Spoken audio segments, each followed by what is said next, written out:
chefs at home, we are back again, and this time you won't believe who we have in the building.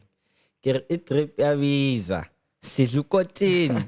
Padral is in the building, and he's going to talk to us about everything Padral, everything Sena, everything his life, bro. We want to tap into what it takes to build a successful fashion brand from the ground up. Sena, my king. Yo, what's up, dog? How are you? I'm chilling. You nice? You're nice. I'm online. Before we get into the interview, we need to loosen the bones. I'm hearing you. So I've got a little something here for you. Easy. It's a game. Oh, 4 questions. Let's go. First question. What is DJ Zintle's brand? 3 options. A, I know the drip. answer, boy. 2, Makos. And then 3, era. Era. Okay, one right. Second question. Which of the following are not fashion designers? Gert Kutsia, David Tlale, Palesa Mukubung, Musaki. Yo, isn't Musaki an artist? No, that's Musaki. Musaki. Yeah. Yo, okay, I see. The first guy that you said, the Kutsia, bro. Gert is a designer, bro. Eish, boy. And these things are expensive, bro. Eish, boy. Hare, guys. I don't count that one. What's the answer? Who's not a designer there? Musaki. Oh, so I was right, really? Yeah. My bad. Anyway, go ahead. The first ever fashion show was in the 1860s, the 1960s, or the early 2000s. Boy. That's that. Oh, run it back. The first fashion show ever was in the 1860s, the 1960s, or the early 2000s. I'm going to go with 1960s. And that answer is incorrect. It's 1860s. Hey, howdy. Fashion been in the game, bro. Guys, howdy, hey. Last one. Coco Chanel's first item ever released was A, a dress, B, a female suit, C, a hat, D, shoes. Chanel. Bro, me, I'm going to keep it about, bro. I don't know, hey. Like, know. But I'm going to guess. Take a guess. I'm going to guess. You say dress, hat. What else? Dress, hat, what are the other ones? Shoes, female suit. Hey, fine. Now, maybe hats. You're right. Issue. And that's why you're Mr. Padral. You're always on the mark, you're on the ball. We're trying. So I was sweating. Padral. Yes, sir. Head to toe is looking like the Padral level. At least what they can see on the camera. Ish. What is Padral? Let us know, bro. What's the inspiration behind it? When did you start it? Talk to us. Padral is actually like, there's a hectic story behind it. I think it's been like influenced by a lot of different things. But quite recently, I actually realized that I've always wanted to have a brand, like since primary school. These little sketches that I actually have of like designs that are pop, but like the designs were there, you know? And then in high school, I remember trying to like make a brand again with my friend, but I didn't have bread or anything. And like my mom's wasn't about to like gave some coins for me to go like print on t-shirts. So I hit up my best friend at the time. I was like, boys, like invest in this thing and we're going to have our own brand. Yeah. Call it, I think it was ATON. Okay. And essentially it was like a mixture of my name and his surnames, like our initials. Hey, marriage level. Nah. That marriage level. Nah, but just to show the partnership, that didn't work out. Yeah. And then fast forward to like 2021, which, I'm lying. 2022, actually. Like towards the end of the year, I was in university. I was at university in Pretoria. You know, a lot of people know it. It's a hectic one, so you'll feel flames there. Yeah. But it was also close to the end of the year, right? And I discovered this brand out in Pretoria called Ballotron. Really tough brews, like some of like the toughest brews in the country, I think, in terms of a brand as well. And I really messed with them, and I wanted to help in terms of like the creative direction of their brand and like executing some ideas, because I was also modeling at the time. But I also thought I had like good taste in terms of like, what a dope lookbook would look like. And so I was like, yo, guys, put me on the team, put me on the team. They're like, nah, poison. Just nah. And then the brew was like, why don't you start your own thing? But I never thought of myself as like a fashion brew. I don't even know how to use Photoshop. You know, I'm not a designer. I don't think of myself as a designer. So I was like, hey, boys, and how am I gonna do it? It's like, the Kanye doesn't know how to use Photoshop. Yeah. I was like, hey, hectic. Anyway, I kept it pushing and I kept it at the back of my head. And then because I wanted to like execute cool lookbooks, and like just cool lookbooks, and I thought I had like What's pretty a lookbook, bro? A lookbook is like say for example, Pajal's about to drop some t-shirts. We're gonna then shoot an editorial, which is essentially just like a photo shoot promoting the brand. But it's like the focus isn't too much on the clothes, but the clothes stand out. Do you get what I'm saying? So it's like, if we, like right now, I have a group of 5 models. They go out onto a field and we shoot, right? We're shooting because they're wearing Padral. The whole aim of it is to promote the brand, but it's like not the entire Subtly. focus. Yeah, not the entire focus is on the piece. It's like, yo, the environment is cool. The people look dope. So that's a lookbook. To my understanding, hey, I don't want people to cruise at me. Like, hey, you're lying. Yeah. But yeah, so I thought I had like cool editorial ideas that I wanted to execute. I was like, you know what? Actually, I'm gonna do it still. And the whole idea, like where Padral really, really comes from, is I was doing community service at the time. Okay. So I was thinking about like ways of how can we how can we help people, like help disadvantaged people, like improve themselves and like teach them like skills instead of just giving something to a homeless guy. Something like sustainable. how can I, not only sustainable, but like how can I teach him the whole act of like, yo, if like nothing's just given in life, right? Like you need to like actually go out and work for something, then you'll get the return. So the whole idea was that we were gonna have like them model, like some homeless guys from the place I was staying at the time, model for some pieces, and we're gonna shoot it like very thought provoking, and also just like, hey, man, like this guy got like homeless Bruce to like model for like clothes or whatever, but like in a cool aesthetic way. And I thought that was like very metaphorical for me, because I was also modeling, and at the time it's like, yo, this is a long ass answer. My bad. But it's like, into it, bro. at the time it's like Bruce will say like, how are you a model, you know? Yeah, So it's like that whole unconventional thing of like, yo, even if I might not fit like the typical beauty standards of a model or whatever, I can still do it because I want to do it. Yeah. So I thought like that spoke to me. And then unfortunately, like there were a lot of little like logistics that also played a part into that. So I ended up not happening. But then I ended up like just doing a t-shirt because I wanted to, man. Like I just wanted to like make my own t-shirt, and started off with the t-shirt. So yeah, that's like the long backstory to how That's the a brand dope comes about. story, bro. But I want to touch more on your modeling game, right? Yeah. So I think the one thing about modeling is you need to be in the space, like you're saying, not only you must be mentally okay, even if I don't fit the mold, I want to do this, but you must be willing to push the envelope, right? So I know there was a shoot of yours you did, I think it was about 2 years back, and I don't know, bro, you're doing some things with your hands, your hand was over your head, and I also know with Matlera, he did the shoot with his boy, and his boy had the flower like behind him or something like that, and people were like, oh, Matlera's gay, oh my God, Matlera's gone. So in the space, how do you feel when you are perhaps in a shoot that requires you to take on a feminine character or that type of thing? Like, how do you balance it? That's dope, bro. That's a dope question, actually, also. Just like, I don't lie, I really do want to give flowers to like the brew that helped me like step into modeling. Taylor Makova.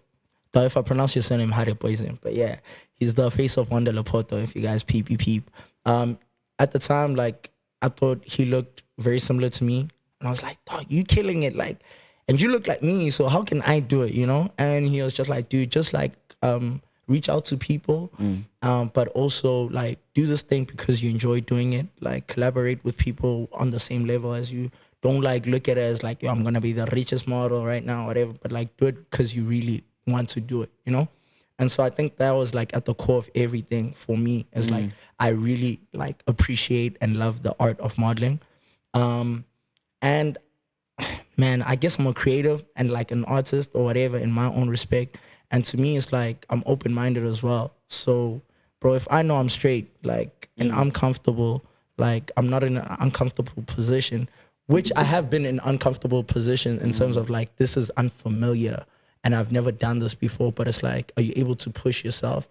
And bro, if you know like yourself and you're comfortable within yourself, like I don't think those things really matter, you know. And it's cool to like push the boundary and like get people speaking. Because I did a shoot at the time. I'll get to the one with the hands and like the black and white. Funny enough, that was like the best selling Padral t-shirt that had my face on it. Yeah. Which was also inspired by like Fran. Like so many things are inspired by like everyone. No ideas I have are like straight from my head. It's stuff I've seen. Inspiration. And then put it into my own words. But there was a shoot that I did. It was called Redefining Masculinity, which was with Neo Sarati, who's a fashion designer and a stylist. That guy is really too much.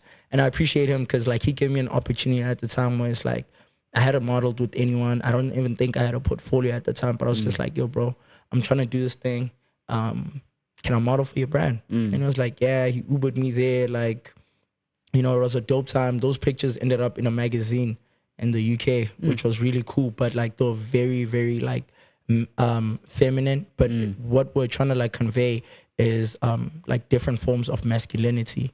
So there's even a pose where I'm like wearing makeup and like I have like earrings and whatnot. But like the pose, like I'm like mean mugging. So it's like a thug. But this thug is wearing makeup, you know? So it's like, I think like, man, art is like, I guess at the end of the day, like in the eyes of the beholder, whatever they say. So you can make your own interpretation of it. But it's like, I think it's cool messages that we try to convey. And as artists and creatives, like you down to like let the message live or let people like come up with their own ideas as long as it's thought provoking. Yeah. So the reason I ask about, you know, that balance between putting yourself in those spaces is because obviously you're still part of communities where not everyone is a creative, right? So for example, like maybe your mom sees this, Manaka, what's going on? What's this? You know what I mean? So how did you then balance that? Because not the whole world is a creative. How did you use the art to educate and that kind of balance? I think firstly, like shout out to my family. I think as much as they're not understanding, they're very understanding. A lot of people did, like even in my family, until even recently, like a lot of people thought like I was like gay because of like the images and whatnot, which I also thought was funny because it's like, you think I'm gay because of a photo. Like in hindsight, it's like, really, bro? But I get it, you know, I get it. People aren't used to like certain things. I wasn't also used to it as well. But like when you become like open to these spaces, it becomes really like you end up understanding it. My family, I'm like, bro, like this is just a picture. You get what I'm saying? Like, like you know me, bro. I'm not like that or whatever. But I don't mind putting myself in that position. You know, until it got like to convey the message, you know, which was at that times like toxic masculinity. But then at other times, I feel like other times there is no message really. Like maybe the designer or whatever like just likes the way that silhouette looks on a man, so they'll have them wearing a dress because they like how it looks and it appeals to the audience. So sometimes it's not even deep, bro. I don't know, but I don't think like taking pictures or whatever can like actually determine who you are. It's deeper than that, like, for sure. No, sometimes it's like it's not that deep. Like sometimes it's like, bro, it's just a picture. It's like an art. It's like when actors act on screen, it's like they're not really out here killing people or like doing all these things or even like fighting for real. You know, some of them can't fight. So yeah. No, I hear that, bro. And I suppose like the other follow-up to that question is, to my knowledge, at least majority of Padral pieces are unisex. Right? Which means anybody can wear them. Was that something that you did intentionally because you want everyone to be there, or is it part of the greater, listen, clothes don't have gender, bro. Let's rock. I won't lie, at the beginning, man, I was just making clothes I wanted to wear, bro. I was making clothes I wanted to wear. And then like I'm into streetwear, and I think streetwear for the most part is like unisex. It's like anyone can wear it or whatever. But then I realized like, and then we tried to like make pieces for like dollies, you know, honeys, like crop tops and whatnot. And then some brews were like rocking, and I'm like, yeah, actually this is cool, you know, like anyone and everyone can wear it. So our clothes are unisex because of like the field that we're in terms of streetwear. Yeah, that's the main reason, to be honest. 100%, bro. So now I want to talk, obviously it's an entrepreneurial segment, right? And I think the big thing is you'll see someone post on TikTok, they are showing you apartment keys.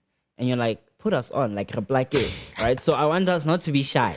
I want us to talk numbers now. Talk sustainability. Hectic. How do you mark up and ensure that, okay, I'm making money, but I'm still making sure that this is affordable?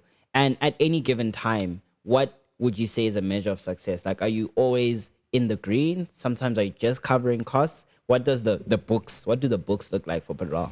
Okay, so I'm gonna start with the last question. Now I'll answer questions properly because I see time is challenging us.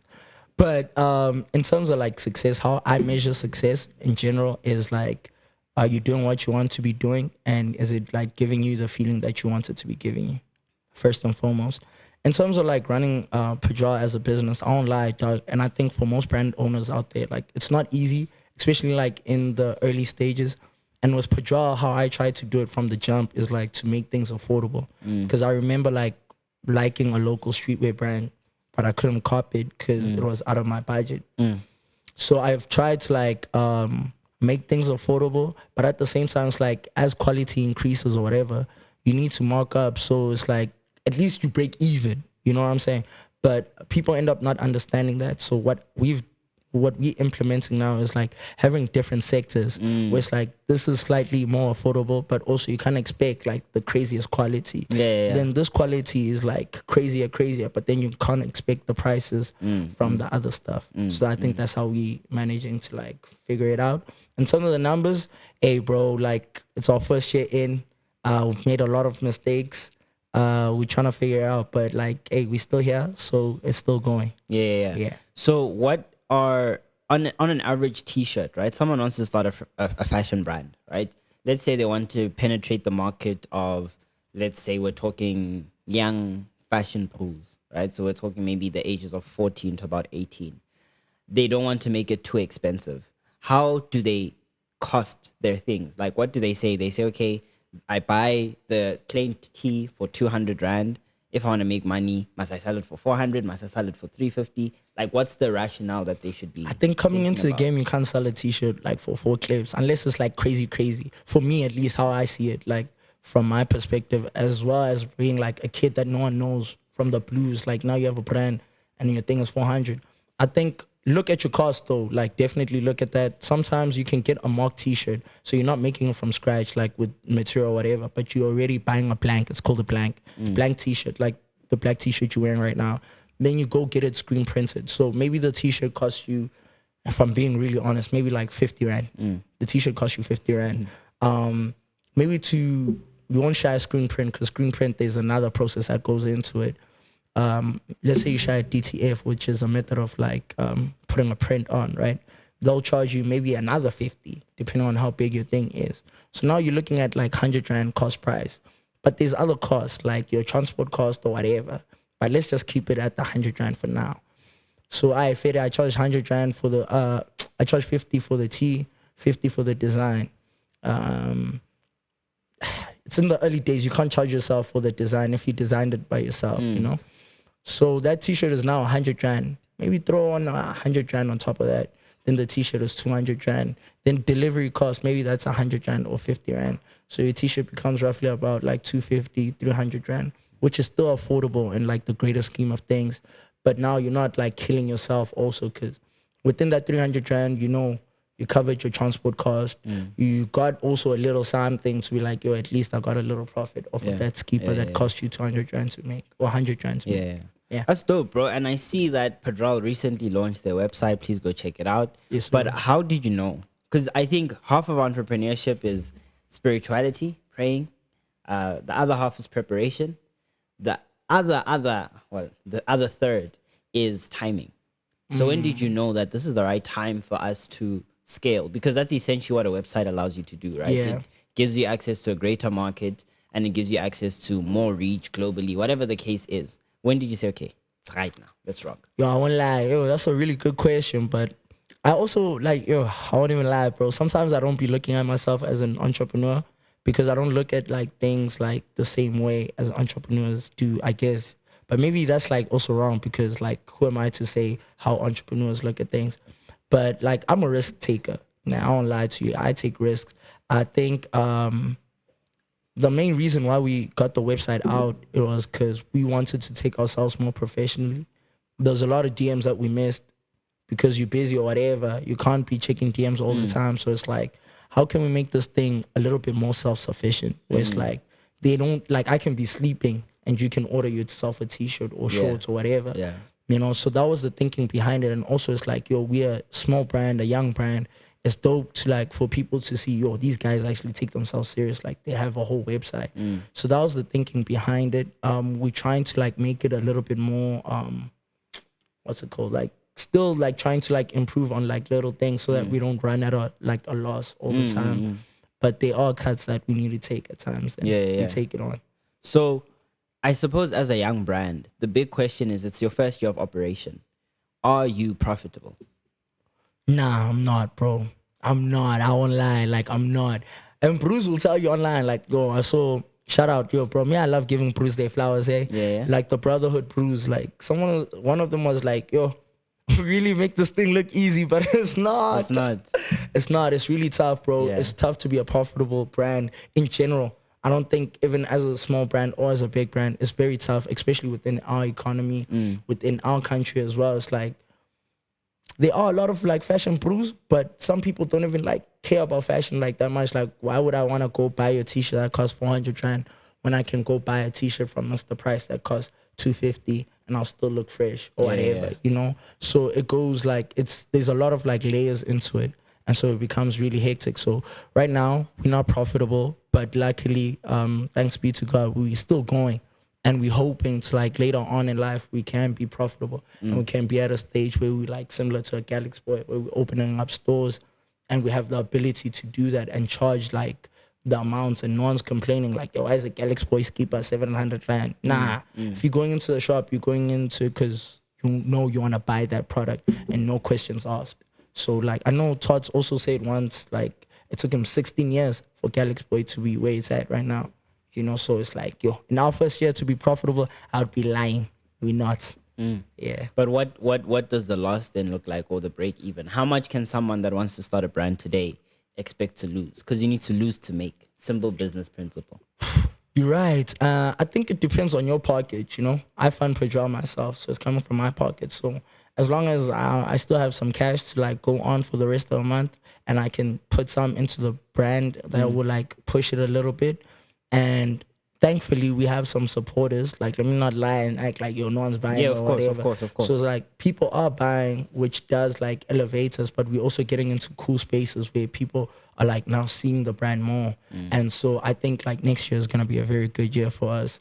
I can't tell you, like, what that number looks like for anyone starting out or for any brand, because I think it differs. Yeah.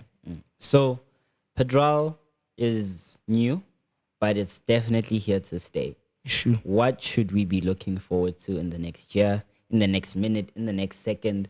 What must we be excited about? Yo, I don't know if you guys have seen the movement in, like, the UK with all the brews that are moving that side, or, like, just globally with, like, streetwear, all the different, like, unconventional ways of marketing and community building.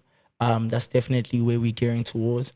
You can expect, like, more community orientated, like, projects and pieces. Really cool stuff that I feel like we haven't seen within the South African, like, Market. market. Like, cool ideas, more collaboration with different people, and more opportunities for young people as well.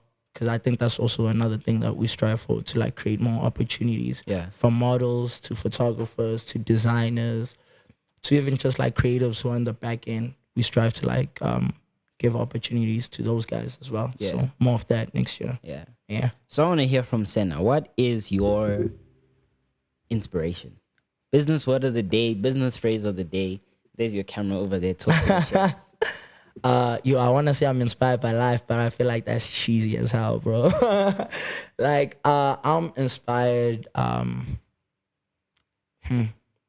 know I said it's cheesy, but I am inspired by, like, my everyday life, bro. Yeah. I'm inspired by, like, the taxis that I used to take. Yeah. I'm inspired by, like, seeing, like, people around me who've, like, are living out their dreams and they're successful.